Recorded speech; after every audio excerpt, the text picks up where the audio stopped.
السلام علیکم ورحمۃ اللہ وبرکاتہ۔ ان الحمد للہ نحمده ونستعینه ونستغفره ونعوذ باللہ من شرور انفسنا ومن سیئات اعمالنا من يهده الله فلا مضل له ومن يضلل فلا هادي له واشهد ان لا اله الا الله وحده لا شريك له وأشهد أن محمدًا عبده ورسوله يا أيها الذين آمنوا اتقوا الله حق تقاته ولا تموتن إلا وأنتم مسلمون يا أيها الناس اتقوا ربكم الذي خلقكم من نفس واحدة وخلق منها زوجها وبث منهما رجالا كثيرا ونساء واتقوا الله الذي تساءلون به والأرحام إن الله كان عليكم رقيبا يا أيها الذين آمنوا اتقوا الله وقولوا قولا سديدا يصلح لكم أعمالكم ويغفر لكم ذنوبكم ومن يطع الله ورسوله فقد فاز فوزا عظيما أما بعد فإن خير الحديث كتاب الله وخير الهدي هدي محمد صلى الله عليه وسلم وشر الأمور محدثاتها وكل محدثة بدعة وكل بدعة ضلالة وكل ضلالة في النار. أعوذ بالله السميع العليم من الشيطان الرجيم من همزه ونفخه ونفثه بسم الله الرحمن الرحيم. فأزلهما الشيطان عنها فأخرجهما مما كانا فيه وقلنا اهبطوا بعضكم لبعض عدو ولكم في الأرض مستقر ومتاع إلى حين فتلقى آدم من ربه كلمات فتاب عليه إنه هو التواب الرحيم. قلنا اهبطوا منها جميعا فإما يأتينكم مني هدى فمن تبع هدايا فلا خوف عليهم ولا هم يحزنون والذين كفروا وكذبوا بآياتنا أولئك أصحاب النار هم فيها خالدون.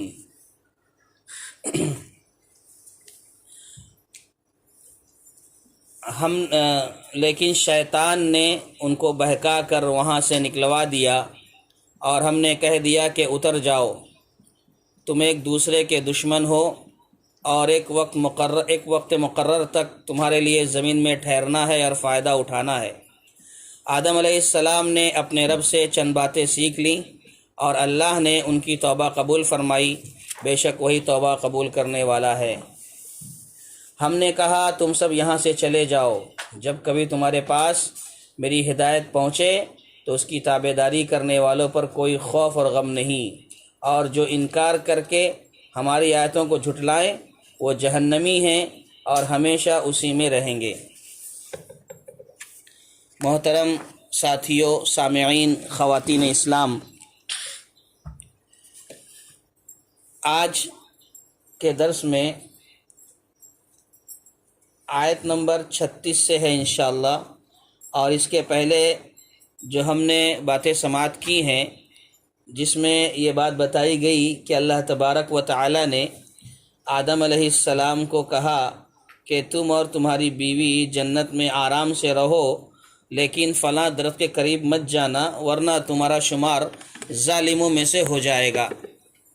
یہ اللہ تبارک و تعالی نے نصیحت کی تھی آدم علیہ السلام کو کہ دیکھو فلاں درخت کے قریب نہ جانا۔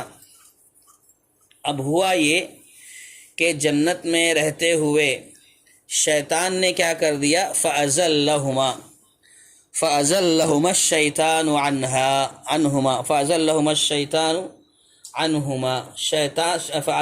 الشَّيْطَانُ عَنْهَا، شیطان نے ان دونوں کو لغزش دے دی، ان دونوں کو بہکا دیا۔ فَأَخْرَجَهُمَا مِمَّا كَانَ فِيهِ، اور ان دونوں کو جنت سے نکلوا دیا، دور کر دیا۔ دیکھیے فَأَزَلَّهُمَا الشَّيْطَانُ، آدم علیہ السلام اور حوا علیہ السلام یہ دونوں جنت میں تھے، شیطان نے کیا کیا؟ فَأَزَلَّهُمَا، ان کو بہکا دیا۔ زلہ کا جو لفظ ہے یہ اصل میں زا لام لام ڈبل لام زلل سے بنا ہے، اور اس کا معنی ہوتا ہے حق سے ہٹ جانا، حق کے راستے سے نکل جانا۔ تو یہاں جو معنی ہے فَأَزَلَّهُمَا الشَّيْطَانُ، شیطان نے ان کو لغزش میں ڈال دیا، بہکا دیا، پھسلا دیا۔ اچھا، شیطان نے کیسے بہکایا، کیسے پھسلایا، اس کے بارے میں قرآن مجید کے اندر مختلف جگہوں پر آیتیں آئی ہیں، اللہ نے وہاں پر ذکر فرمایا ہے۔ سب سے پہلی آیت سورہ اعراف کی ہے، جس میں اللہ تبارک و تعالیٰ نے بیان فرمایا کہ وَقَاسَمَهُمَا إِنِّي لَكُمَا لَمِنَ النَّاصِحِينَ۔ شیطان نے کیا کیا؟ ان دونوں کے سامنے قسم کھائی، آدم علیہ السلام اور حوا علیہ السلام کے سامنے قسم کھا لی کہ میں تم دونوں کا خیر خواہ ہوں، میں تم دونوں کا بھلا چاہتا ہوں، انی لکما لمن الناصحین، میں تم دونوں کا بھلا چاہتا ہوں۔ یعنی اس طرح سے شیطان نے وسوسہ پیدا کیا، ان کے دلوں میں یہ بات ڈالا، خیالات ڈالا کہ میں تم سب کا خیر خواہ ہوں، جنت کی نعمتیں اور جنت کا آرام، وہاں کا لطف، وہاں کا سکون، یہ حوالہ دے کر کے شیطان نے آدم علیہ السلام کو، حوا علیہ السلام کو بہلایا۔ جیسے کہ قرآن مجید کی ایک دوسری آیت میں اللہ نے کہا کہ کس انداز میں اس نے شیطان نے بات کی، کیسا وسوسہ دلایا۔ کہتا ہے شیطان یا آدم هل ادلک علی شجرۃ الخلد وملک لا یبلی۔ شیطان نے کہا، کہنے لگا آدم علیہ السلام سے کہ میں تمہیں ہمیشہ کی زندگی کا درخت، ایسا شجر کہ اگر تم اسے کھا لو گے، اس کا پھل کھا لو گے تو تم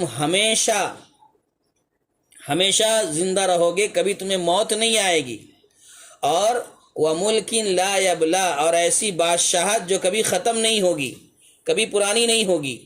یعنی یہ شیطان نے ان کو ورغلایا، بہلایا، کیا کہہ کر کے بہلایا، پھسلایا کہ تمہیں کبھی موت نہیں آئے گی، تم کبھی مرو گے نہیں، اور ایسی بادشاہت تمہیں ملے گی جو کبھی ختم نہیں ہوگی۔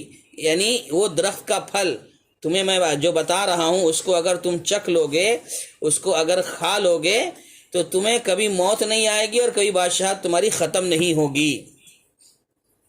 تو اس طرح سے شیطان نے آدم علیہ السلام اور حوا علیہ السلام کو لغزش دے دی۔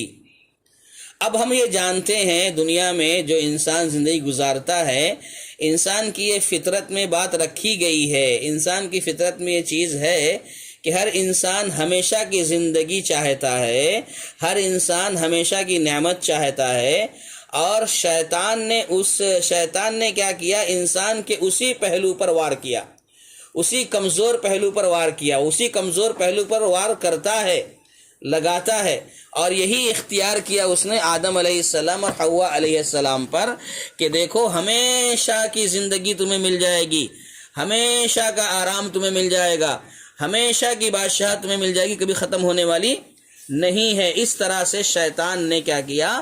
آدم علیہ السلام اور حوا علیہ السلام کو بہکایا۔ اور بھی اس کے بہت سارے طریقے ہیں، دل میں وہ خیالات پیدا کرتا ہے، وسوسے پیدا کرتا ہے شیطان، جیسے کہ پیارے نبی صلی اللہ علیہ وسلم نے بیان فرمایا کہ ایسے خیالات پیدا کر کے انسان کو گمراہ کرتا ہے شیطان۔ جیسے کہ ابو ہریرہ رضی اللہ تعالیٰ عنہ روایت کرتے ہوئے کہتے ہیں کہ نبی صلی اللہ علیہ وسلم نے فرمایا یاتی احدکم الشیطان، تم میں سے کسی کے پاس شیطان آتا ہے، اور شیطان آنے کے بعد یہ کہتا ہے کہ اچھا فلاں چیز کو کس نے پیدا کیا، فلاں کو کس نے پیدا کیا، فلاں کو کس نے پیدا کیا، اور یہ جواب ملتا ہے تیرے رب نے پیدا کیا، رب نے پیدا کیا۔ تو آخر میں شیطان کیا کہتا ہے؟ اچھا ان سب کو جب رب نے پیدا کیا ہے تو رب کو کس نے پیدا کیا؟ نعوذ باللہ۔ اس طرح کا سوال شیطان دل میں لاتا ہے، ایسا وسوسہ پیدا کرتا ہے۔ تو پیارے نبی صلی اللہ علیہ وسلم نے فرمایا کہ جب اس طرح کا خیال تمہارے ذہن میں آ جائے، ایسا وسوسہ پیدا ہو جائے، فَلْيَسْتَعِذْ بِاللَّهِ، تو اعوذ باللہ پڑھ لیا کرو اور اس سے رک جاؤ، وہیں پر رک جاؤ، ایسے خیالات دل میں مت لاؤ، کیونکہ یہ شیطان کا فریب ہے، شیطان کا وسوسہ ہے، شیطان اس طریقے سے انسان کو گمراہ کرتا ہے۔ اسی لیے نبی صلی اللہ علیہ وسلم جو ہے ہمیشہ محتاط رہا کرتے تھے۔ ایک مرتبہ کیا ہوا، اللہ کے نبی صلی اللہ علیہ وسلم رمضان کے مہینے میں اعتکاف میں بیٹھے ہوئے تھے، آپ سے ملنے کے لیے آپ کی بیوی صفیہ رضی اللہ تعالی عنہ آئیں، اور اللہ کے نبی صلی اللہ علیہ وسلم جب واپس چھوڑنے کے لیے گھر جانے لگے، صفیہ رضی اللہ تعالیٰ عنہ کو رات کا وقت تھا، گھر چھوڑنے جا رہے تھے، تو راستے میں دو صحابی کا وہاں سے گزر ہوا، دو صحابہ کرام وہاں سے گزر رہے تھے، تو اللہ کے نبی صلی اللہ علیہ وسلم نے ان لوگوں کو آواز دی اور کہا دیکھو یہ میری بیوی صفیہ ہے۔ تو صحابہ اکرام نے کہا اللہ کے نبی صلی اللہ علیہ وسلم ہم آپ کے تعلق سے ایسا کیا دل میں خیال پیدا کریں گے، آپ اللہ کے نبی ہیں، آپ کے تعلق سے ایسا کون سوچے گا کہ کسی اور اجنبی عورت کے ساتھ آپ جا رہے ہوں گے، نعوذ باللہ۔ تو اللہ کے نبی صلی اللہ علیہ وسلم نے فرمایا کہ دیکھو تم نہیں سوچو گے، تمہارے دل میں خیال نہیں آئے گا، لیکن جو شیطان ہے نا تمہارے اندر، جو شیطان ہے وہ یہ خیال پیدا کرے گا۔ یعنی اللہ کے نبی صلی اللہ علیہ وسلم نے بیان فرمایا اسی حدیث میں آگے چل کر کے ان الشیطان یجری مجری الدم، شیطان انسان کے جسم میں جس طرح خون دوڑتا ہے ایسے شیطان دوڑتا ہے، اور انسان کو گمراہ کرنے، بہلانے، وسوسہ ڈالنے کے ہر طریقے ہر ممکن کوشش کرتا ہے۔ اب وسوسہ جو شیطان پیدا کرتا ہے، وسوسے سے مراد کیا ہے؟ وسوسے سے مراد یہ ہے کہ ہر وہ خیال جس پر عمل کرنا کسی حکم الہی کی نافرمانی سے ہوتا ہو، یعنی ایسا خیال آ جائے، کوئی ایسا خیال آ جائے آدمی اس کو کر گزرے، در حقیقت میں وہ اللہ کی نافرمانی والا کام ہے، خیال آیا اس کو کر لیا، وہ کام کر لیا، حالانکہ وہ کام اللہ کی نافرمانی کا باعث ہے، سبب ہے، تو کہا یہی وسوسہ ہے، اسی کو وسوسہ کہا جاتا ہے، یہ وسوسے سے مراد ہے۔ اب یہاں پر شیطان نے آدم علیہ السلام کو بھی وسوسہ پیدا کیا، دل میں بات ڈالی، خیالات پیدا کیا، تو اس وقت آدم علیہ السلام جو ہے شیطان کی باتوں میں ایسا آ گئے کہ فنسی آدم، حدیث میں آتا ہے کہ اللہ کے نبی صلی اللہ علیہ وسلم بیان فرمایا کہ جب شیطان نے ان کو ورغلایا تو آدم علیہ السلام بھول گئے، کیا بھول گئے؟ کہ اللہ نے ان کو منع کیا تھا کہ اس درخت کے پاس مت جانا، ان کے ذہن میں بات نہیں آئی، وہ اس چیز کو بھول گئے۔ تو اللہ کے نبی صلی اللہ علیہ وسلم بیان فرماتے ہیں کہ جیسے آدم سے بھول ہوئی تو آدم کی اولاد سے بھی بھول ہوتی رہے گی۔ تو بہرحال کہنے کا مطلب یہ ہے کہ یہاں پر شیطان نے آدم علیہ السلام کو جو لغزش دی یا بہلایا پھسلایا، تو اس کا طریقہ کار یہ تھا کہ وہ یہ بہلایا کہ دیکھو میں تمہیں ایسا درخت نہ بتاؤں کہ اگر تم اسے کھا لو گے تو ہمیشہ جنت میں رہو گے، کبھی تمہیں موت نہیں آئے گی، اور ہمیشہ تمہیں بادشاہت نصیب رہے گی، کبھی بادشاہت پرانی نہیں ہوگی، یعنی ختم نہیں ہوگی۔ اور اسی طریقے سے زمانے میں میں نے آپ کے سامنے یہ بات رکھی کہ اور کیسے کیسے گمراہ کرتا ہے شیطان۔ بہرحال فَأَزَلَّهُمَا الشَّيْطَانُ عَنْهَا، جب شیطان نے آدم علیہ السلام اور حوا علیہ السلام دونوں کو جب بہکا دیا تو نتیجے میں کیا ہوا؟ فَأَخْرَجَهُمَا مِمَّا كَانَ فِيهِ، رزلٹ اس کا کیا آیا؟ جب بہکا دیا گیا اور وہ پھسل گئے، لغزش کھا گئے، تو فَأَخْرَجَهُمَا مِمَّا كَانَ فِيهِ، تو اس کا نتیجہ یہ نکلا کہ ان دونوں کو جنت سے نکل جانے کا حکم ہو گیا۔ شیطان اپنے مقصد میں کامیاب ہو گیا اور اس کی وجہ سے آدم و حوا علیہ السلام دونوں کو جنت سے نکل جانے کا حکم ہوا، جس کے بارے میں مفسرین نے یہی جملہ استعمال کیا اذهبهما وابعدهما عن الجنہ، کہ جنت سے ان دونوں کو دور کر دیا۔ تو بہرحال آدم علیہ السلام اور حوا علیہ السلام دونوں جنت سے نکل گئے، اللہ کا حکم ہوا۔ پھر اس کے بعد دیکھیے کہا فَقُلْنَا اهْبِطُوا بَعْضُكُمْ لِبَعْضٍ عَدُوٌّ، پھر ہم نے کہا کہ تم یہاں سے چلے جاؤ، اتر جاؤ۔ اہبتو کا جو لفظ عربی زبان میں استعمال ہوتا ہے قرآن مجید میں، اہبتو کے معنی علماء اہل علم مفسرین بیان کرتے ہیں النزول من اعلی الی اسفل، کہ بلندی سے نیچے کی طرف اترنا، اس کو اہبتو کہا جاتا ہے۔ اور اسی کی ضد ہے، کس کی ضد؟ الصعود، چڑھنے کی ضد۔ چڑھتا ہے ایک آدمی اوپر تو چڑھنے کی ضد جیسے اترنا ہے، تو یہی معنی ہے اہبتو کا، کہ اوپر سے نیچے اترنا۔ نزول من علو الی اسفل، کہ اوپر سے نیچے اترنے کو اہبت کہا جاتا ہے۔ ہبتا کا لفظ آیا، ہبتا ہاباتا، اسی سے اہبتو ہے کہ تم یہاں سے جاؤ، یعنی اتر جاؤ یہاں سے، یہ جملہ استعمال کیا گیا۔ پھر اس کے بعد جو ہے بعضکم لبعض عدو، کہ تم آپس میں ایک دوسرے کے کیا ہو؟ دشمن ہو۔ یہ اللہ نے فرمایا کہ تم یہاں سے چلے جاؤ، آپس میں تم ایک دوسرے کے دشمن ہو۔ اب یہاں آپس میں ایک دوسرے کے جو دشمن کہا ہے، دشمن سے مراد کون ہے؟ ان میں ایک دشمن، دوسرا دشمن کون؟ دونوں آپس میں دشمن ہیں یا کون دشمن ہے؟ تو بعض مفسرین نے کہا ہے الشیطان عدو لآدم و حوا، کہ شیطان جو ہے یہ آدم علیہ السلام اور حوا کا علیہ السلام کا دشمن ہے۔ یہ بعض لوگوں نے کہا اس آیت میں بعضکم لبعض عدو، کہ شیطان دشمن ہے، اور کہ شیطان دشمن ہے کس کا؟ آدم و حوا کا۔ لیکن اور دیگر مفسرین نے یہ بات نقل فرمائی ہے بعضکم لبعض عدو میں، کہ تم میں کا بعض کا دشمن ہے، کہتے ہیں کہ آدم علیہ السلام اور ابلیس اور ان کی اولاد یہ آپس میں ایک دوسرے کے دشمن ہیں۔ آدم علیہ السلام اور ابلیس یہ ایک دوسرے کے دشمن ہیں، آدم علیہ السلام کی اولاد بھی آپس میں ایک دوسرے کی دشمن ہے۔ اور یہی مطلب ذرا درست بھی ہے، صحیح بھی ہے، کہ آدم کی اولاد آپس میں ایک دوسرے کی دشمن ہے، یہ صحیح ہے۔ جیسے کہ آدم علیہ السلام کے دونوں بیٹوں کا جو قصہ قرآن ذکر کرتا ہے کہ یہ دونوں بیٹے آپس میں دشمن بنے ایک دوسرے کے، قابل اور حابل، اور ایک بھائی نے دوسرے بھائی کو قتل کر دیا۔ یہ دونوں بیٹوں کا آپس میں دشمنی کا معاملہ جو تھا قرآن نے ذکر کیا ہے، تو کہا کہ بعضکم لبعض عدو سے مراد یہ ہے کہ آدم علیہ السلام اور ان کی اولاد، پوری نسل یعنی انسان خود آپس میں ایک دوسرے کا دشمن ہے۔ یہ واضح مفسرین نے کیا ہے۔ اب جب دشمن ہوتا ہے ایک دوسرے، جب آدمی دشمنی کرتا ہے ایک دوسرے سے، تو دشمنی میں کیا ہوتا ہے؟ دشمن اپنے دشمن کو نقصان پہنچانے کی کوشش کرتا ہے۔ دشمن ہمیشہ یہی چاہتا ہے کہ اپنے دشمن کو نقصان پہنچائے، اس کو اس میں خوشی ہوتی ہے۔ دشمن جو ہوتا ہے وہ تکلیف میں آئے، پریشانی میں آئے، تو دشمن کو کیا ہوتا ہے؟ خوشی ہوتی ہے، تکلیف اسے مزہ آتا ہے، اور خود چاہتا ہے کہ دشمن کو نقصان پہنچائے۔ اور زیادہ یہی ہوتا ہے کہ دشمن اپنے دشمن کو نقصان پہنچانے کی کوشش کرتا ہے، اور ہر طریقے سے اس کی برائی چاہتا ہے، اور ہر طریقے سے اسے بھلائی سے محروم کرنے کی کوشش کرتے رہتا ہے۔ یہی اس کا معاملہ ہے۔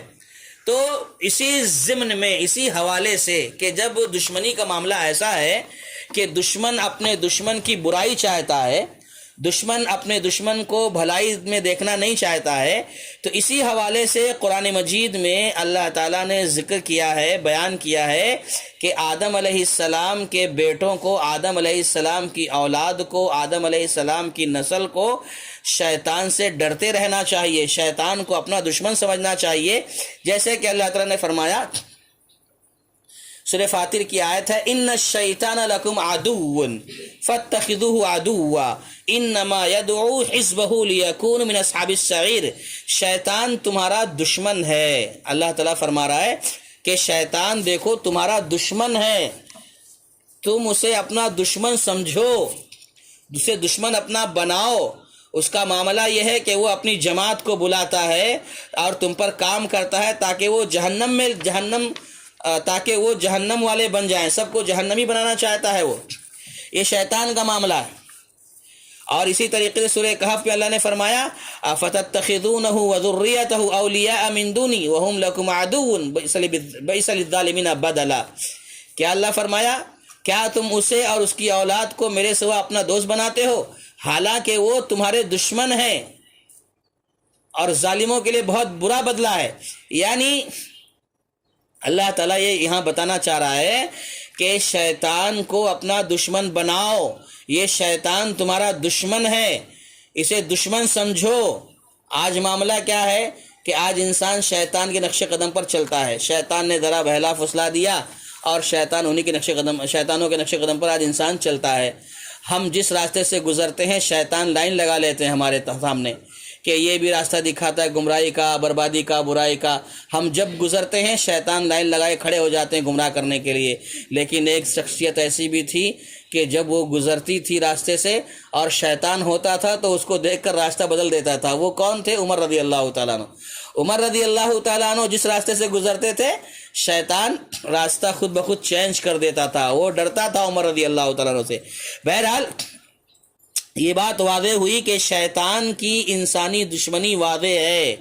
شیطان جو ہے انسان کو اپنا دشمن سمجھتا ہے، شیطان انسان کو اپنا دشمن سمجھتا ہے، لیکن انسان شیطان کو اپنا دشمن نہیں سمجھتا۔ انسان شیطان کو اپنا دشمن نہیں سمجھتے ہوئے شیطان کی باتوں میں آ جاتا ہے۔ تو اللہ تعالیٰ وہی کہنا چاہ رہا ہے کہ دیکھو شیطان تو تمہیں اپنا دشمن سمجھتا ہی سمجھتا ہے۔ آدم کو جب سجدہ کرنے کا حکم دیا گیا تو شیطان نے دشمنی مول لے لی، وہیں پر دشمنی اختیار کر لیا اس نے۔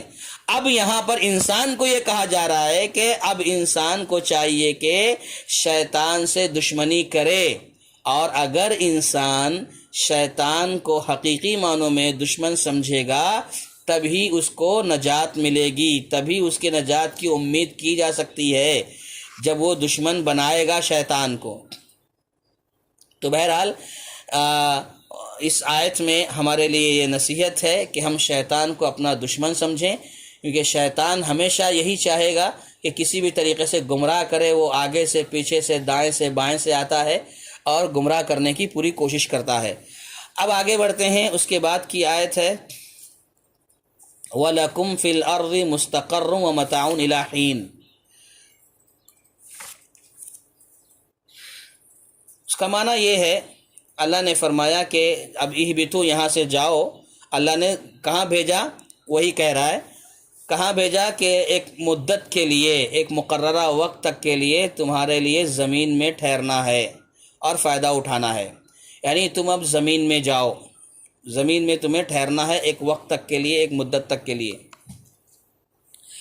یہ اللہ کا فرمان کہ لکم فی الارض مستقر، کہ تم زمین میں جاؤ، وہاں تمہارا ایک مدت تک قیام رہے گا، ایک وقت تک رہے گا قیام۔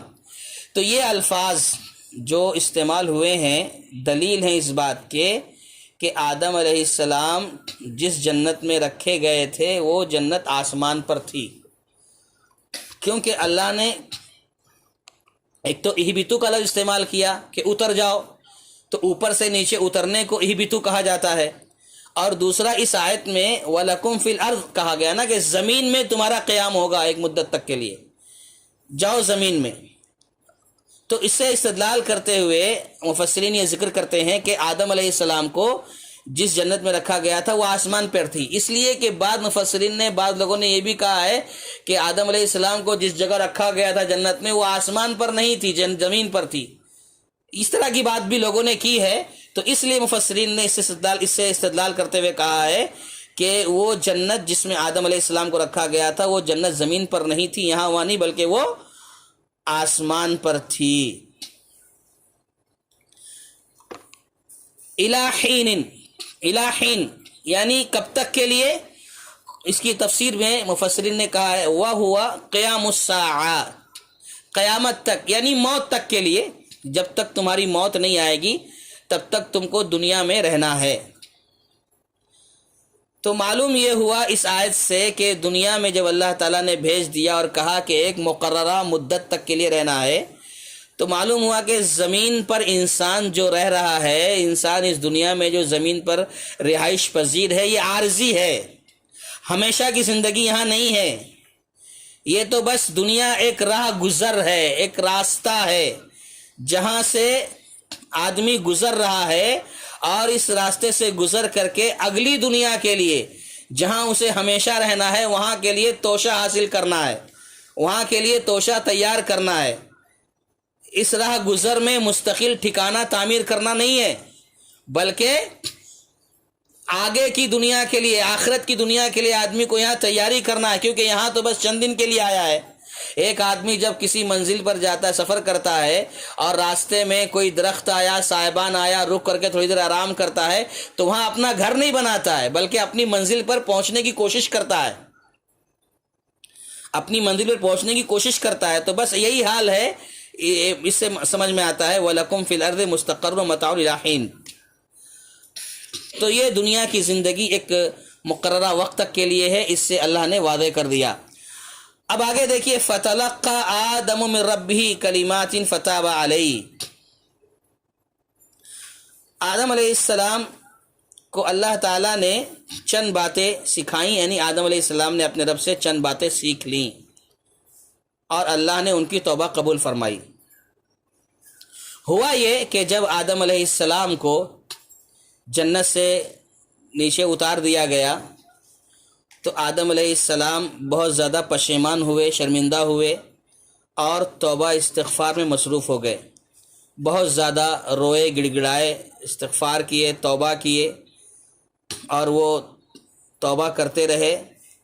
تب اللہ تبارک و تعالیٰ نے آدم علیہ السلام کو چند باتیں سکھائیں، چند کلمات سکھائے، اور وہ بھی کیا ہوا، اللہ تعالیٰ نے جو سکھایا تو اس میں سبحان اللہ، اللہ کی رحمت کا اندازہ ہوتا ہے کہ اللہ تبارک و تعالیٰ نے چند کلمات سکھائے۔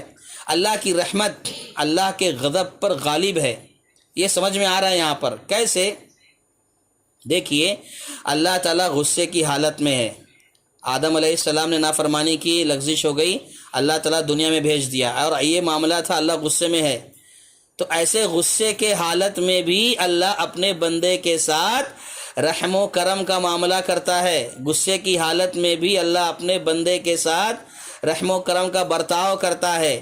جیسا کہ آدم علیہ السلام جنت سے نیچے اتر رہے تھے تو اترنے کو ہی بلندی کا ذریعہ بنا دیا، اترنے کو بلندی کا ذریعہ بنا دیا، اور ان کی دوری کو نزدیکی کا ذریعہ بنا دیا، یعنی کہ غلطی جو ہے دوری کا سبب تھی تو توبہ کی توفیق اللہ نے دے دی، توبہ کے الفاظ سکھائے تو توبہ کو قریب ہونے کا ذریعہ بتا دیا۔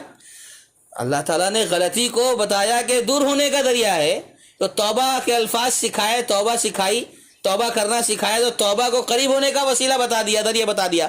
تو معلوم ہوا کہ اللہ تبارک و تعالیٰ اپنے بندے پر کتنا مہربان ہے، رحیم ہے، کہ غصے کی حالت میں اللہ تبارک و تعالیٰ اپنے بندے پر غصے کی حالت میں رحم کرتے ہوئے اس نے کیا کیا، توبہ سکھائی، اور توبہ جو ہے قریب ہونے کا، اللہ سے قریب ہونے کا ذریعہ ہے۔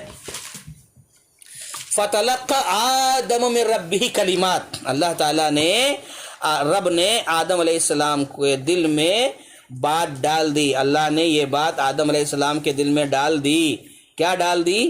کہ اللہ بار بار رحم کرنے والا ہے، اللہ رحیم ہے، یہ بات اللہ تعالیٰ نے آدم علیہ السلام کے دل میں ڈال دی، اور آدم علیہ السلام پھر اپنی غلطی پر شرمندہ ہوئے، نادم ہوئے، اور معافی مانگنے لگے، اور معافی کی دعا اور کلمات بھی اللہ نے سکھا دیے۔ وہ کلمات کیا تھے جو اللہ نے سکھائے تھے آدم علیہ السلام کو؟ وہ دعا کرتے تھے، وہ کلمات ربنا ظلمنا انفسنا وان لم تغفر لنا وترحمنا لنکونن من الخاسرین، یہ الفاظ، یہ کلمات، یہ دعا اللہ تبارک و تعالیٰ نے سکھائی آدم علیہ السلام کو۔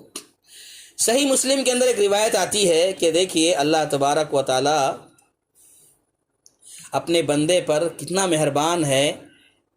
صحیح مسلم کی روایت میں آتا ہے کہ اللہ رات کو اپنا ہاتھ پھیلاتا ہے، اللہ رات کو اپنا ہاتھ پھیلاتا ہے کہ دن کو گناہ کرنے والا رات کو توبہ کر لے۔ اللہ رات کو اپنا ہاتھ پھیلاتا ہے تاکہ دن کو توبہ کرنے والا، دن کو گناہ کرنے والا رات کو توبہ کر لے۔ ایک آدمی دن بھر گناہ کرتا ہے تو اللہ تعالیٰ رات کو اپنا ہاتھ پھیلاتا ہے تاکہ بندہ دن بھر گناہ کیا ہے توبہ کر لے، اور دن کو اللہ اپنا ہاتھ پھیلاتا ہے تاکہ رات کو گناہ کرنے والا دن کو توبہ کر لے، اور یہ سلسلہ جاری ہے، ہر دن رات یہ سلسلہ جاری ہے۔ اللہ اکبر! آپ اندازہ لگا لیں کہ اللہ تعالیٰ اپنے بندے پر کتنا مہربان ہے۔ دن میں بندہ گناہ کرے، اللہ رات میں ہاتھ پھیلا رہا ہے کہ توبہ کر لو، اللہ معاف کر دے گا۔ بندہ رات میں گناہ کرتا ہے، رات میں گناہ کرتا ہے، اللہ دن میں ہاتھ پھیلا دیتا ہے کہ توبہ کر لے۔ سبحان اللہ، یہ سلسلہ جاری ہے اور یہ عمل اس وقت تک جاری رہے گا۔ کب تک؟ جب تک سورج مغرب سے نہ نکل جائے۔ سورج جب مغرب سے نکلے گا تو توبہ کا دروازہ بند ہو جائے گا۔ اچھا، یہاں پر ایک بات اور ذکر کرنی ہے کہ اللہ تبارک و تعالیٰ نے آدم علیہ السلام کو کلمات سکھائے، آدم علیہ السلام نے دعا کی، اللہ نے ان کی توبہ قبول فرمائی، ان کی دعا قبول کر لی۔ یہاں پر ایک بات جو بہت ہی معروف ہے، مشہور ہے عوام الناس کے درمیان، کہ آدم علیہ السلام نے عرش پر لا الہ الا اللہ محمد الرسول اللہ لکھا ہوا دیکھا۔ آدم علیہ السلام کو جب جنت سے نکالا گیا تو بہت پریشان تھے، رو رہے تھے، تکلیف میں تھے، تو بہت دعائیں کر رہے تھے، لیکن اللہ تعالیٰ ان کی دعا قبول نہیں کر رہا تھا۔ تو آدم علیہ السلام نے عرش پر لکھا ہوا دیکھا۔ کیا لکھا ہوا دیکھا؟ لا الہ الا اللہ محمد الرسول اللہ۔ تو محمد صلی اللہ علیہ وسلم کے وسیلے سے آدم علیہ السلام نے دعا مانگی، جیسے کہ آج لوگ دعا کرتے نا، اللہ نبی صلی اللہ علیہ وسلم کے صدقے میں، طفیل میں ہماری دعا قبول کر لے۔ تو یہاں سے کہتے ہیں کہ محمد صلی اللہ علیہ وسلم نے محمد صلی اللہ علیہ وسلم کے وسیلے سے آدم علیہ السلام نے دعا مانگی تو ان کی توبہ قبول ہو گئی۔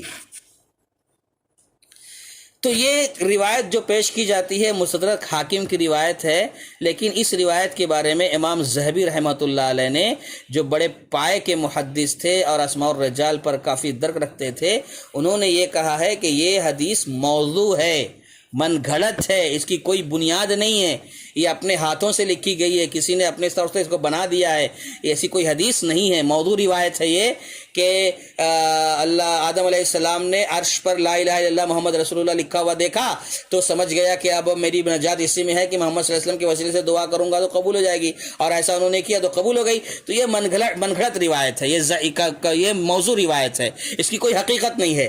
اور اسی حوالے سے اللہ کے نام پر بھی ایک موضوع حدیث گڑھ لی گئی ہے، موضوع حدیث بیان کی گئی ہے، اور اس کا متن کیا ہے؟ اس کا متن یہ ہے کہ یقول اللہ تعالیٰ کہتا ہے وَبِعِزَّتِي وَجَلَالِي لَوْلَاكَ مَا خَلَقْتُ الدُّنْيَا۔ اللہ تعالیٰ فرماتا ہے، یہ موضوع روایت ہے، اللہ فرماتا ہے کہ اگر تم نہ ہوتے، یعنی اگر نبی صلی اللہ علیہ وسلم نہ ہوتے تو میں اس دنیا کو پیدا ہی نہیں کرتا۔ اللہ کے طرف سے منسوب کر رہے ہیں کہ اللہ ایسا کہہ رہا ہے۔ یہ بھی روایت موضوع ہے، من گھڑت ہے۔ کیا کہتے ہیں کہ میرے عزت کی قسم، جلال کی قسم، اللہ نے فرمایا اگر تم نہیں ہوتے تو میں اس دنیا کو پیدا ہی نہیں کرتا۔ اور اسی مفہوم کی ایک دوسری روایت بھی آتی ہے کہ لولاک لما خلقت الافلاک، اگر آپ نہ ہوتے، اگر تم نہ ہوتے تو میں کائنات کی کوئی بھی چیز پیدا نہیں کرتا۔ یہ حدیث ابن الجوزی رحمۃ اللہ علیہ نے فرمایا کہ یہ موضوع روایت ہے، یہ من گھڑت روایت ہے، اس کی کوئی حقیقت نہیں ہے۔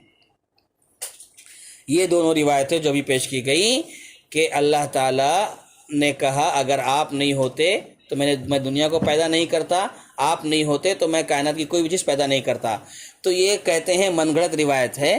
تو احادیث کے موضوع پر ایک دلیل یہ بھی ہے، اس حدیث کے موضوع ہونے پر ایک دلیل یہ بھی لکھی ہے کہ لولا کی، جو عربی زبان جانتے ہیں تھوڑا سا وہ بھی غور کریں، اور جو نہیں جانتے ہیں وہ بھی دیکھیں۔ اس میں ایک تھوڑی سی باریکی بتاتے ہیں کہ حدیث ضعیف موضوع کیسے ہے، من گھڑت کیسے ہے۔ کہتے ہیں کہ اس حدیث میں جو موضوع روایت ہے لولاکا کہا ہے، تو لولاکا کا جو لفظ ہے نا، یہ عربی زبان کی ترکیب میں نہیں آتا ہے۔ لولاکا لفظ جو ہے، لولا کا، یہ عربی زبان کی ترکیب نہیں ہے، بلکہ یہ عرب کے علاوہ جو دوسرے علاقے ہیں، ملک ہیں، جس کو عجم کہا جاتا ہے، یہ عجمی جملہ ہے۔ لولا کی ترکیب عجمی ہے۔ عربی قواعد کے مطابق، عربی قاعدے کے اعتبار سے لولاکا کے بجائے کیا ہونا چاہیے؟ لولا انتا آنا چاہیے، لولا انتا ہونا چاہیے، یہ عربی قاعدہ ہے۔ لولا کا یہ عجمی ہے، عجمی جملہ ہے، عجمی ترکیب ہے، اور عربی قاعدہ کیا ہے؟ لولا انتا ہے آنا چاہیے. جیسا کہ رسول اللہ صلی اللہ علیہ وسلم اور صحابہ کرام سب جو ہے خندق کے موقع پر، غزوہ خندق کے موقع پر جب خندق کی کھدائی ہو رہی تھی اور خندق کی مٹی آپ ڈھو رہے تھے صحابہ کرام نبی صلی اللہ علیہ وسلم، اس وقت یہ شعر بھی گنگنا رہے تھے. کون سا شعر؟ کہہ رہے تھے اللہم لولا انت مہتدیتنا، اللہم لولا انت مہتدیتنا، اے اللہ اگر تو نہ ہوتا تو ہمیں ہدایت نہ ملتی. یعنی یہاں پر لولا کا جو لفظ استعمال ہوا ہے یہ ترکیبی غلط ہے، اللہم لولا انت ہونا چاہیے. تو اس اعتبار سے بھی کہا جا رہا ہے کہ یہ عبارت، یہ حدیث کے جملے جو ہیں یہ موضوع ہیں، من گھڑت ہیں. اللہ کے نبی صلی اللہ علیہ وسلم کا نام جو ہے عرش پر لکھا ہوا دیکھا آدم علیہ السلام نے، اور پھر توبہ کی ان کے وسیلے سے. یہ سب بیکار کی باتیں ہیں، واہیات باتیں ہیں، من گھڑت باتیں ہیں، موضوع روایتیں ہیں. بس ہونا یہ چاہیے کہ آدمی براہ راست اللہ تعالیٰ سے دعائیں کرے، اللہ سے مانگے. جیسے آدم علیہ السلام نے اللہ سے مانگا، اللہ دعائیں قبول کرتا ہے. تمام انبیاء نے ہمیشہ براہ راست ڈائریکٹ اللہ تعالیٰ سے دعائیں کی ہیں، اور اللہ خود کہتا ہے اذا سألک عبادی انی فانی قریب، میں قریب ہوں، مجھ سے مانگو. کسی نبی، کسی ولی، کسی بزرگ، کسی پیر، کسی فقیر کا واسطہ دے کر وسیلہ پکڑ کر دعا نہیں کرنی چاہیے. آپ دیکھیے آدم علیہ السلام نے کسی کا وسیلہ لیا؟ ہرگز نہیں لیا. یونس علیہ السلام کہاں پر ہے؟ مچھلی کے پیٹ میں ہے. رات کی تاریکی، سمندر کی تاریکی، مچھلی کی پیٹ کی تاریکی. یونس علیہ السلام مچھلی کے پیٹ میں ہے. کیا کہتے ہیں؟ لا الہ الا انت سبحانک انی کنت من الظالمین. اللہ اکبر. وہ بھی اللہ تعالیٰ سے دعا کر رہے ہیں، کسی اور کا وسیلہ نہیں. ایوب علیہ السلام ہے، زکریا علیہ السلام ہے، جتنے انبیاء کی مثال آپ لے لیجئے، سارے کے سارے انبیاء کرام نے اللہ تعالیٰ سے جو ہے براہ راست دعائیں کی ہیں، بیچ میں کسی کا وسیلہ نہیں لیا ہے. ارے اب انبیاء کی بات ہم کر رہے ہیں، یہ شیطان کی بات لے لیجئے. یہ شیطان جو گمراہ کر رہا ہے، جس نے آدم علیہ السلام کو بہلایا، وہ شیطان بھی دعا کر رہا ہے تو اللہ سے کر رہا ہے، ڈائریکٹ اللہ سے کر رہا ہے. شیطان بھی ڈائریکٹ اللہ سے مانگ رہا ہے. کیا کہتا ہے شیطان اللہ تعالیٰ سے؟ کہتا ہے ربی انذرنی الی یوم یبعثون، اے میرے رب تو مجھے قیامت کے دن تک مہلت دے دے تاکہ میں تیرے بندوں کو گمراہ کر سکوں. شیطان بھی اللہ سے کہہ رہا ہے، اللہ سے مانگ رہا ہے، اللہ سے دعا کر رہا ہے کہ مجھے موقع دے دے تاکہ میں تیرے بندوں کو گمراہ کر سکوں. اور اللہ نے کیا کیا؟ کہا انک من المنذرین، جا تجھے موقع دے دیا. اب دیکھیے آج اہل حدیث سلفی حضرات جو ہیں ڈائریکٹ براہ راست اللہ سے مانگتے ہیں، تو بہت سے لوگ کہتے ہیں یہ اہل حدیث لوگ ڈائریکٹ مانگتے ہیں. تو یقیناً یہ اللہ تعالیٰ سے براہ راست انبیاء نے مانگا ہے، سلف صالح نے، سب نے ڈائریکٹ اللہ سے سوال کیا ہے. کسی کا وسیلہ بیچ میں لینا یہ درست نہیں ہے. اسی لیے بعض لوگ کہتے ہیں کہ شیطان بھی اہل حدیث ہی تھا کیونکہ وہ ڈائریکٹ اللہ سے مانگ رہا تھا. تو بہرحال جب آدم علیہ السلام نے دعا کی، توبہ کی، تو کیا ہوا؟ آدم علیہ السلام نے اللہ سے مانگا فتاب علیہ، تو اللہ نے توبہ قبول فرما لی. آدم علیہ السلام اپنی غلطی پر نادم ہوئے، معذرت کی، تو ان کی معذرت کو، ان کی توبہ کو قبول کر لیا گیا، کیونکہ اللہ رب العالمین جو ہے توبہ قبول کرنے والا، رحم کرنے والا ہے. انہ هو التواب الرحیم. اس پہ تھوڑی سی وضاحت ہم آگے کریں گے کہ اللہ توبہ کرنے والا، قبول کرنے والا، رحم کرنے والا ہے. اور یہاں پر ایک روایت نقل کی گئی ہے، اس کو ذرا سن لیجئے کہ نبی صلی اللہ علیہ وسلم بیان فرماتے ہیں کہ ان اللہ لیقبل توبۃ العبد ما لم یغرغر، اللہ اپنے بندے کی توبہ قبول کرتا رہتا ہے جب تک کہ جان حلق تک نہ پہنچ جائے. یعنی اس کی موت کا وقت آ جائے اور اس کی جان حلق تک نہ پہنچ جائے، تب تک اس کے لیے توبہ کا دروازہ کھلا ہوا ہے. اس لیے انسان ہیں ہم، انسان کے معنی نسیان کے ہوتے ہیں، بھولنے کے ہوتے ہیں اور انسان سے غلطی ہوتی ہے، نافرمانی ہوتی ہے، تو انسان کو فوراً اللہ تبارک تعالیٰ سے توبہ کر لینا چاہیے۔ اور خالص توبہ کرنے کے لیے 3 چیزیں بتائی گئی ہیں۔ خالص توبہ کے لیے 3 چیزیں ہونا ضروری ہیں، 3 چیزوں کا ہونا ضروری ہے خالص توبہ کے لیے۔ نمبر 1، اپنے گناہ کے نقصان کا احساس ہو، یعنی جو اس نے گناہ کیا ہے نا، اس کا احساس اسے ہونا چاہیے کہ میں نے گناہ کیا ہے۔ یہ ایک شرط ہے۔ ایک خالص توبہ کے لیے 3 شرطیں ہیں، 3 چیزیں ہیں۔ اس میں ایک چیز یہ ہے کہ اپنے گناہ کا اسے احساس ہو، اور دوسرا کیا ہے، اس کو اس پر ندامت ہو، شرمندگی ہو، اور تیسرا یہ ہے کہ آئندہ گناہ نہ کرنے کا اس کا عزم ہو، ارادہ ہو۔ یہ 3 بنیادی چیزیں ہیں جو عام ہیں، مشہور ہیں، سنی جاتی ہیں کہ آدمی کو چاہیے جب توبہ کرے تو اسے اپنے توبہ کا احساس، اپنی غلطی کا احساس ہو، اپنے گناہ کا احساس ہو، اور دوسرے اس پہ اسے شرمندگی ہو، تیسرے آئندہ گناہ نہ کرنے کا عزم ہو، ارادہ ہو۔ تو اللہ تعالیٰ اپنے بندے کی توبہ کو قبول کرتا ہے۔ اچھا، اللہ جب توبہ قبول کرتا ہے تو اس کی 2 قسمیں ہیں۔ یہ مفسرین نے ذکر کیا ہے، بڑا پیارا نقطہ ہے کہ بندے کی طرف جب اللہ رجوع کرتا ہے، یعنی رجوع کرتا ہے اللہ تعالیٰ، مطلب کیا ہے، بندہ توبہ کرتا ہے تو اللہ اس کی توبہ قبول کرتا ہے، تو وہ 2 طرح سے ہوتا ہے۔ سب سے پہلے یہ ہے کہ اللہ تعالیٰ جب توبہ قبول کرتا ہے تو سب سے پہلی چیز یہ ہوتی ہے کہ اللہ تبارک و تعالیٰ توبہ کرنے سے پہلے اسے توبہ کی توفیق دیتا ہے۔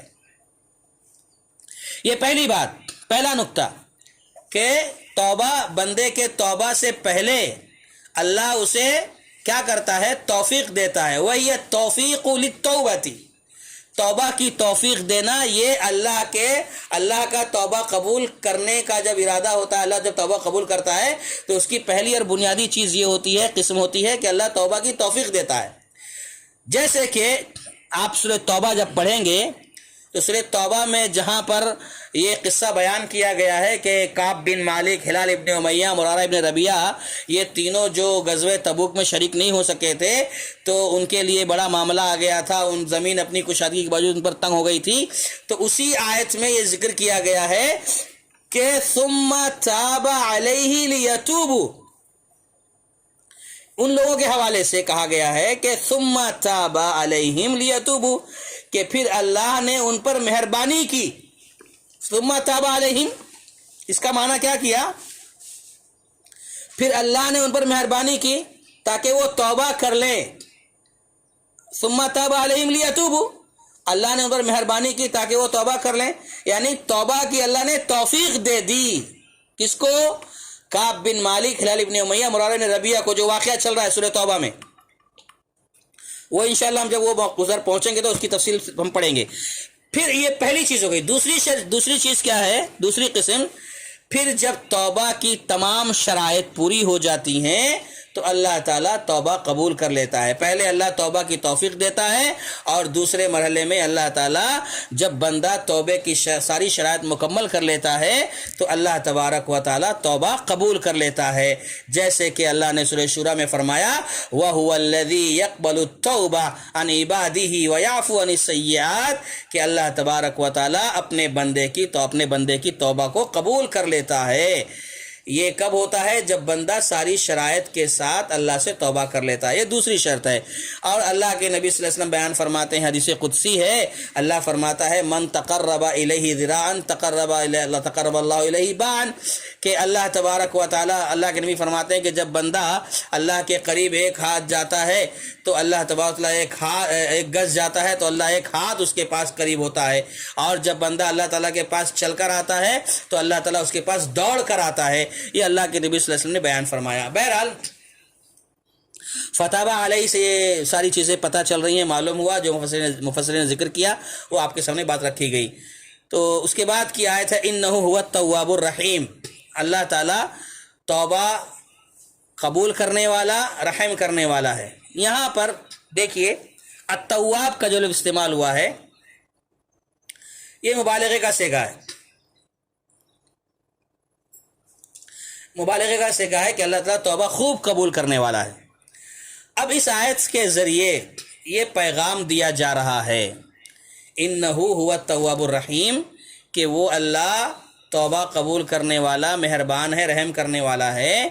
تو یہاں پر اس آیت کے ذریعے یہ پیغام ہے کہ توبہ کرنے والوں سے اللہ کا وعدہ ہے، توبہ کرنے والوں سے اللہ کا وعدہ ہے کہ اللہ اس کی توبہ قبول کر لے گا، اللہ اس کی توبہ قبول کرے گا، اللہ اس پر مہربان ہوگا۔ یہ اللہ تعالیٰ گویا ایک وعدہ کر رہا ہے، اِنَّهُ هُوَ التَّوَّابُ الرَّحِيمُ، اللہ توبہ کرنے والوں سے وعدہ کر رہا ہے کہ اللہ توبہ قبول کرے گا۔ تو گویا معلوم یہ ہوا کہ اللہ تعالیٰ کا وعدہ ہے اور اللہ کا وعدہ کبھی رد نہیں ہوتا، اللہ اپنے وعدے کو پورا کرنے والا ہے۔ تو بندہ جب توبہ کرتا ہے تو اللہ تعالیٰ اپنے بندے کو معاف کرنے کی قسم کھاتا ہے۔ اللہ اکبر! دیکھیے ایک پیاری حدیث ہے، اس کو بھی سن لیجئے۔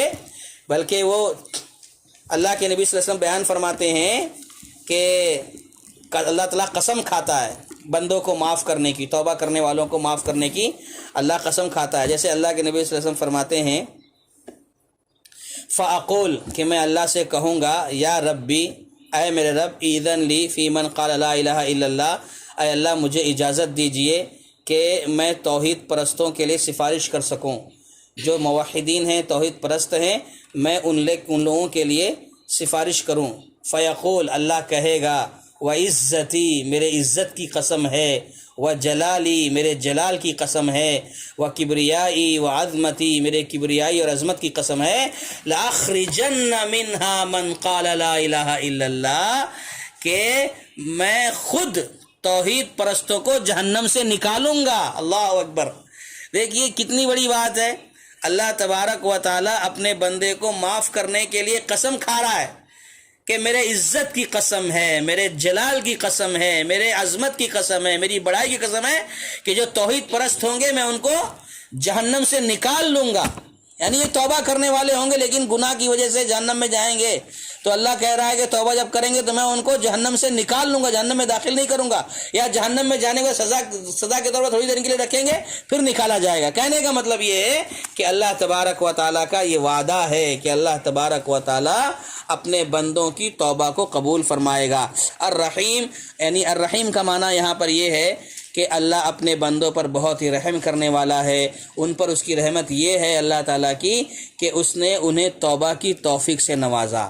اللہ کی رحمت یہاں یہ ہے کہ اللہ نے توبہ کی توفیق سے نوازا اور ان کو معاف کر کے ان سے درگزر فرمایا۔ تو التواب الرحیم، اس کے مطلب یہ ہوا کہ اللہ تعالیٰ دیکھو کتنا رحم کرنے والا ہے، یعنی اس سے بڑھ کر کیا مہربانی اللہ کی ہوگی، سبحان اللہ، کہ خود دعا سکھا رہا ہے اور پھر قبول بھی فرما رہا ہے، سبحان اللہ۔ تو بہرحال ہم لوگوں کو چاہیے، یہ پیغام ہے، نصیحت ہے کہ اللہ تبارک تعالیٰ سے توبہ کرتے رہیں، گناہ کرنے کے بعد مایوس نہ ہو جائیں۔ لا تقنطوا من رحمت اللہ ان اللہ یغفر الذنوب جميعا، اللہ سارے گناہوں کو معاف کرنے والا ہے۔ اللہ فرماتا وانی لغفار لمن تاب وآمن وعمل صالحا، اللہ خود کہتا ہے میں بخشنے والا ہوں اس شخص کو جو توبہ کرے میں اس کو بخش دوں گا۔ وَهُوَ الْغَفُورُ الْوَدُودُ، اور اللہ کی صفت بیان کی گئی، اللہ خوب بخشنے والا ہے اور ودود ہے، یعنی بخشنے کے بعد اللہ تعالیٰ بہت زیادہ محبت بھی کرنے والا ہے۔ اچھا، اب اس کے بعد کی آیت دیکھ لیجئے، وقت قریب الختم ہے۔ وَقُلْنَا اهْبِطُوا مِنْهَا جَمِيعًا قُلْنَا اهْبِطُوا مِنْهَا جَمِيعًا فَإِمَّا يَأْتِيَنَّكُم مِّنِّي هُدًى فَمَن تَبِعَ هُدَايَ فَلَا خَوْفٌ عَلَيْهِمْ وَلَا هُمْ يَحْزَنُونَ، کہ اللہ تعالیٰ نے کہا کہ ہم نے کہا تم سب یہاں سے چلے جاؤ، جب تمہارے پاس میری طرف سے ہدایت پہنچے تو اس کی تابعداری کرنا، اس کی تابعداری کرنے والوں پر کوئی خوف نہیں ہوگا، کوئی غم نہیں ہوگا۔ اب یہاں دیکھیے، قُلْنَا اهْبِطُوا مِنْهَا جَمِيعًا، اللہ تعالیٰ نے جو توبہ قبول کر لی آدم علیہ السلام کی، توبہ قبول کرنے کے بعد پھر اللہ تعالیٰ نے اسی حکم کو دہرا دیا۔ کون سا حکم؟ اہبطوا منہا جميعا، جیسے پہلے کہا اللہ تعالیٰ نے، ہے نا، ویسے ہی اب یہاں کہہ رہا ہے اللہ اہبطوا منہا جميعا۔ توبہ قبول بھی ہو گئی اور توبہ قبول ہونے کے بعد اللہ تعالیٰ وہی پہلے والا حکم دہرا رہا ہے کہ تم سب زمین میں اتر جاؤ۔ زمین میں اتارے جانے کا ذکر اللہ نے مقرر کیا، دوبارہ کیا۔ یہ اللہ نے کہا کہ گناہ کی معافی کے باوجود اب تمہیں اور تمہاری اولاد سب کو زمین پر ہی رہنا ہوگا، توبہ تو قبول ہو گئی ہے، لیکن تمہیں اب زمین پر ہی رہنا ہوگا، تمہاری اولاد کو بھی زمین پر رہنا ہوگا۔ اب جنت میں واپس آنے کے لیے میں تمہیں ہدایات بھیجوں گا، اس ہدایت پر راستے پر چلنا ہوگا، اور میری طرف سے تمہارے پاس ہدایت آئے گی تو اس پر چلو گے تو جنت میں تمہاری واپسی ہوگی۔ یہ اللہ تعالیٰ بتانا چاہ رہا ہے۔ قُلْنَا اهْبِطُوا مِنْهَا جَمِيعًا، کہ توبہ قبول ہونے کے باوجود اللہ تعالیٰ نے کہا کہ تم دنیا میں جاؤ۔ اب دنیا میں جانا ہوگا، زمین پر رہنا ہوگا۔ اس کا مقصد اور مطلب یہ ہے کہ دیکھو دنیا میں تمہیں دنیا کا نظام چلانے کے لیے پیدا کیا گیا ہے، تو جاؤ دنیا کا نظام چلاؤ، احسن طریقے سے ذمہ داریوں کو نبھانے کی کوشش کرو، اور زمین میں جا کر شیطانی جو سازش ہے، شیطانی جو مکر ہے، اس کا مقابلہ کرو۔ اس لیے اللہ نے دنیا میں بھیج دیا کہ دنیا میں آنے کے بعد دنیا کا نظام صحیح طریقے سے چلنا چاہیے، اور ساتھ ہی ساتھ شیطانی جو سازشیں ہیں اس کا مقابلہ کرنا ہے۔ اللہ نے کہا فَإِمَّا يَأْتِيَنَّكُم مِّنِّي هُدًى، اس سے معلوم ہوا کہ اللہ تعالیٰ ان سارے انسانوں سے، سارے جنوں سے اللہ تعالیٰ خطاب کر رہا ہے، سارے لوگ اس میں شامل ہیں۔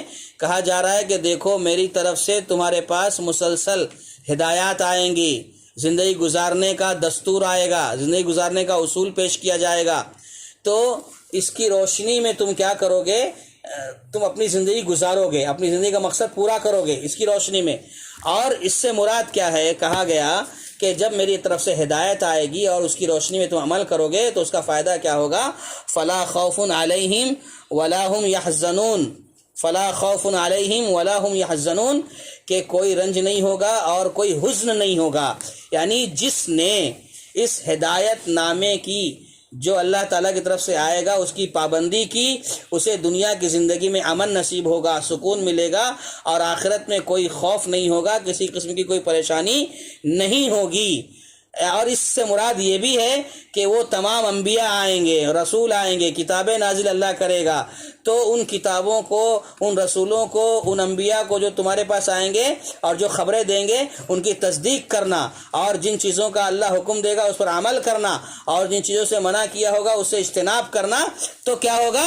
خوف نہیں ہوگا اور نہ حزن ہوگا، ملال ہوگا۔ اور اسی طریقے سے سورہ طٰہٰ میں بھی یہی بات دہرائی گئی، فَمَنِ اتَّبَعَ هُدَايَ فَلَا يَضِلُّ وَلَا يَشْقَىٰ، کہ جو میری ہدایت پر عمل کرے گا، میری ہدایت کی پیروی کرے گا، وہ نہ گمراہ ہوگا نہ بدبختی میں پڑے گا۔ آج دنیا کے اندر ہم اس دنیا میں زندگی گزار رہے ہیں، ہمارے پاس اللہ کی طرف سے کیا ہدایت ہے؟ اللہ کی طرف سے نازل شدہ ہدایت کیا ہے؟ وہ دو چیزیں ہیں۔ رسول اللہ صلی اللہ علیہ وسلم کا فرمان ہے کہ میں تمہارے درمیان دو چیزیں چھوڑ رہا ہوں، ترکت فیکم امرین لن تضلوا ما تمسکتم بها ابدا، کتاب اللہ و سنت نبیہ، کہ میں تمہارے درمیان دو چیزیں چھوڑ رہا ہوں، انہیں تم مضبوطی سے پکڑے رہو، تھامے رہو گے، کبھی گمراہ نہیں ہوگے۔ تو ہمارے پاس آج اللہ تعالیٰ کی ہدایت، رہنمائی جو آسمان سے اتری ہے وہ قرآن ہے، اور نبی صلی اللہ علیہ وسلم کے فرمودات ہیں، یعنی قرآن اور حدیث ہے۔ ان دونوں کی روشنی میں زندگی گزارنا ہے، یہ ہدایت پر عمل کریں گے انشاءاللہ جنت میں واپسی ہو جائے گی۔ اب یہاں پر ایک بات اور مفسرین نے ذکر کی ہے، وہ یہ ہے کہ جو آیت میں کہا گیا فلا خوف علیہم ولا هم يحزنون، کہ انہیں کوئی خوف نہیں ہوگا اور حزن نہیں ہوگا۔ تو خوف اور حزن میں کیا فرق ہے؟ خوف اور حزن میں کیا فرق ہے؟ یہ مفسرین بیان کرتے ہیں، کہتے ہیں کہ حزن کسے کہتے ہیں؟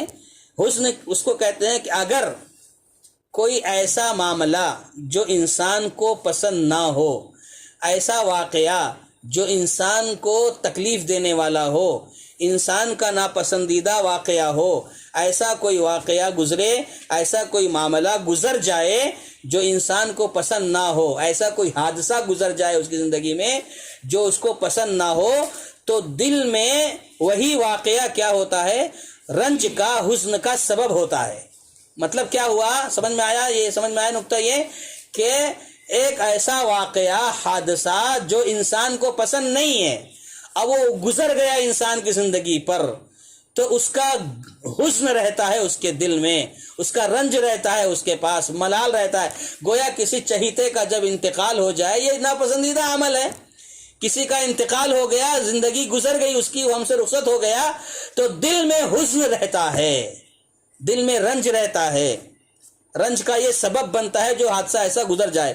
اور خوف کسے کہتے ہیں کہ گویا ایسا ناپسندیدہ کام، ناپسندیدہ معاملہ، امر کا وہ منتظر ہو، اس کو پتا ہے کہ ایسا ہوگا، انتظار میں رہتا ہے کہ ایسا واقعہ ہو جائے گا، تو وہ خوف میں مبتلا ہوتا ہے۔ تو یہ دونوں فرق ہے۔ ابھی مثلا کسی کوئی بہت ہی چہیتا آدمی، ہمارا گھر کا قریبی بیمار ہے، حالات ایسے نازک چل رہے ہیں بیماری کے وبا کے، آدمی ذرا سا ہاسپٹل میں پہنچتا ہے، سانس لینے میں تکلیف ہو رہی ہے، آج ایسی خبریں آ رہی ہیں وفات کی، اللہ اکبر، کے دل دہل جاتا ہے۔ تو اس کی مثال میں یہی دے رہا ہوں آپ کو کہ جب کوئی اپنا چہیتا ہاسپٹل میں ایڈمٹ ہو اور موت و حیات کی کشمکش میں ہو، اور یہ آپ کو پتہ چل جائے کہ ہو سکتا ہے اس کی جان نکل جائے گی، اب تک دنیا سے رخصت ہو جائے گا، تو اس وقت جو خوف طاری ہوتا ہے نا دل میں کسی کے جانے کا دنیا سے، یا اس طریقے سے اور کوئی معاملہ جس کا انتظار آپ کر رہے ہوں کہ یہ چیز ابھی رخصت ہو جائے گی ہم سے، تو اس کا خوف جو ہوتا ہے دل میں، تو کہتے ہیں یہی وہ خوف ہے جو اللہ نے کہا ہے کہ جو ہدایت کی پیروی کریں گے ان کو کوئی حزن بھی نہیں ہوگا، نہ کوئی خوف ہوگا۔ اللہ اکبر۔ یہ ساری کی ساری چیزیں اللہ تعالیٰ کہتا ہے یہ دور ہو جاتی ہیں۔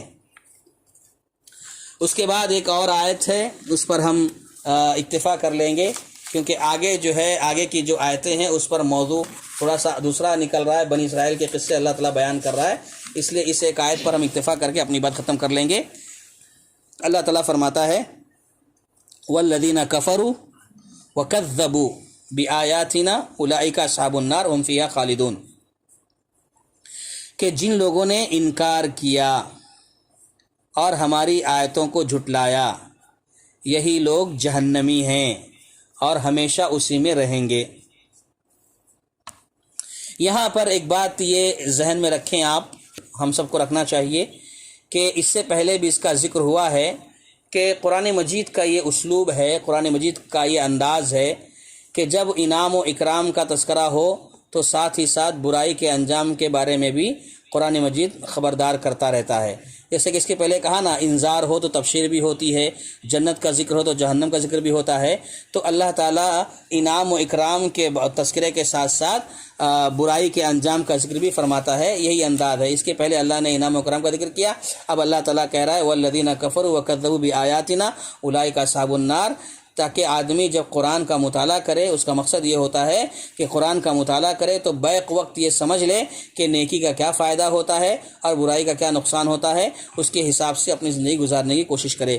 یہاں سے اس آیت میں بتایا جا رہا ہے، اس آیت میں وَالَّذِينَ كَفَرُوا وَكَذَّبُوا بِآيَاتِنَا أُولَئِكَ أَصْحَابُ النَّارِ، اس آیت میں بتایا جا رہا ہے کہ اللہ کے احکام اور اللہ کا فرمان، اس کا انکار کرنے والا، اس کو جھٹلانے والا، ان کو یہ بتایا جا رہا ہے کہ جو اللہ کے احکام کا انکار کرے گا، اللہ کے فرمان کا انکار کرے گا اور اللہ تعالیٰ کے فرمان کی تکذیب کرے گا، جھٹلائے گا، تو ان کو خبردار کیا جا رہا ہے کہ تم اگر ایسا کرو گے تو تمہیں جہنم کی آگ میں ہمیشہ رہنا ہوگا۔ یہاں پر یہ بات بتائی جا رہی ہے کہ اللہ کا انکار، اللہ کے احکام کا انکار کرنے والے، اللہ کو جھٹلانے والے، یہ ہمیشہ جہنم میں رہیں گے، ہمیشہ ان کو جہنم میں رہنا ہوگا۔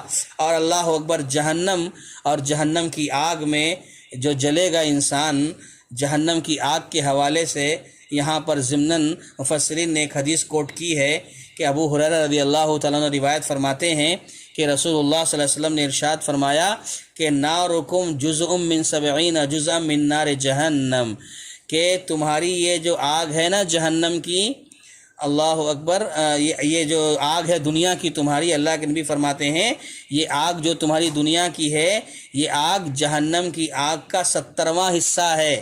اللہ اکبر۔ اللہ کے نبی صلی اللہ علیہ وسلم نے جب صحابہ سے یہ کہا کہ یہ 70واں حصہ ہے اور جہنم کی آگ سے 69، اس سے زیادہ درجہ گنا حرارت ہے اس کے اندر، جہنم کا جو حصہ ہے، اللہ اکبر، 70واں حصہ ہے صرف دنیا میں جو آگ دیکھ رہے ہو تم۔ صحابہ اکرام کہتے ہیں اللہ کے نبی صلی اللہ علیہ وسلم، یہ جو دنیا میں ایک حصہ جو آگ کا دیا گیا ہے، یہی آگ جو ہے سارے لوگوں کو جلانے کے لیے کافی ہے۔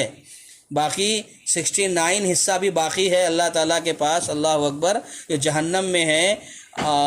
تو کیا ہوگا؟ اللہ کے نبی صلی اللہ علیہ وسلم فرماتے ہیں کہ جہنم کے اندر 69 حصے زیادہ ہیں، اور ہر حصے کی گرمی اسی جیسی ہے جیسی دنیا کے اندر ہے آگ کی گرمی۔